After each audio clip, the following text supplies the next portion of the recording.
một lúc em đi dạo phố trên chiếc ô tô. Phong thật kiosk, em tuy hơi lạ thường, chẳng vì thế mà em ngần ngại đi khắp bốn phương.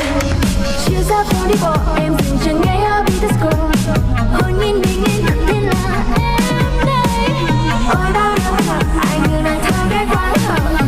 Ai đi gặp tôi em đến từ rất kia. Nhưng mà sẽ không đâu đâu mấy khi em cũng chẳng nghe ý. Bởi thế là nã ý ai vẫn chẳng mất đi. Còn gì chỉ qua em từ xa đến đây. Anh nào đâu có thấy lại là những đường em này.